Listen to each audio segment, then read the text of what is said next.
This video is about Newton's first law of motion. And simply stated, by Newton, there's a picture of Newton there on the left, a body will either remain at rest or move with a constant velocity unless acted on by an unbalanced force. Now this has three main parts that we kind of have to look at, and we're just going to start with simply an object that's at rest. And we might say, okay, well, what if I took something very simple? And I'm going to say, let me get a pencil here. I'm going to say, okay, we're going to take your physics book. You say, okay, your physics book's sitting here on a table. What forces are acting on that? Usually when a little bit of analysis and thinking, we can figure out, okay, we know that there's gravity acting on that. But we also then think, well, what if that's the only force pulling it down, why doesn't this continue to move down? And somebody might eventually say, you know what, there's also another force. And that might be called something like the force of the table, pushing back up. And what we find out is, by thinking, let's just say this has like a negative 10 newtons of force, well then this would have a positive 10 newtons, meaning they cancel each other out. So they're not unbalanced. And Newton's law says you have to have some type of unbalanced force. This is the exception to the rule, that when something comes and it's not balanced, it's going to cause motion. So maybe I just come in for a second, I push on this table, or push on this book, not the table, sorry, with just say 5 newtons of force. What that would do is now start this book moving a little bit. It's going to acquire some velocity. But then we also know it starts to come to a stop eventually, and that's because of another force that works against it, now called friction. So once the book is moving, friction starts to work against its motion. And unless I keep pushing with some type of force, this book's going to again come to a stop. So that's the unbalanced force that started the motion, the 5 newtons of me pushing, but then the also unbalanced force which stopped its motion, which was friction that was working against that. So that might lead us to think about something like, let's say we take a rock in space. I'm just going to draw, and let's say we just, for a second, we give this a 100 newton force.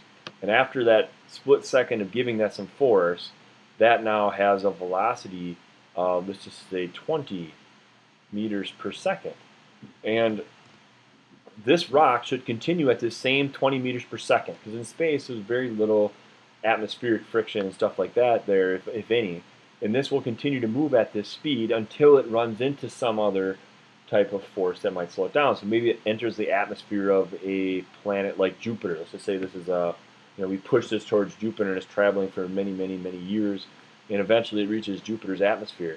Then you're going to start to have some negative like air resistance or atmospheric friction. Maybe there's now 90 newtons of force moving against that. So now this would move with a 10 newton force. So that would change how it moves.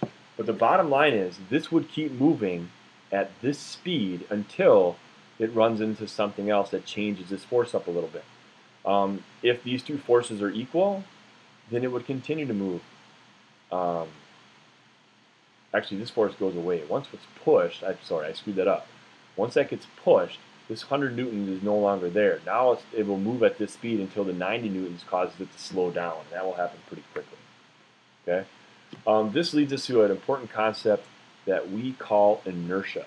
And what I want to do is just kind of move this little box I was using to hide this definition. A lot of times this first law is referred to as the law of inertia. Inertia is the tendency of an object to maintain its motion. Very similar to what we just kind of said there. So, if I just kind of slide this down and put this in a different spot, Newton's first law says an object will remain at rest or move with a constant velocity unless acted on by an unbalanced force. Inertia is kind of the same idea. The object will just maintain its motion. If it's not moving, it will continue to not move. If it is moving, it's going to keep moving. One thing we know about inertia is it's kind of dependent on mass. So if I just kind of click over here, the more mass equals more inertia. Specific to that little definition. That should also kind of make sense. If you have, a large car and you're trying to push that car, it's really tough compared to pushing something smaller like a wagon, where it's just a lot less mass, so it moves a lot easier. So that's the first law of motion. A body will remain at rest or move with a constant velocity unless acted on by an unbalanced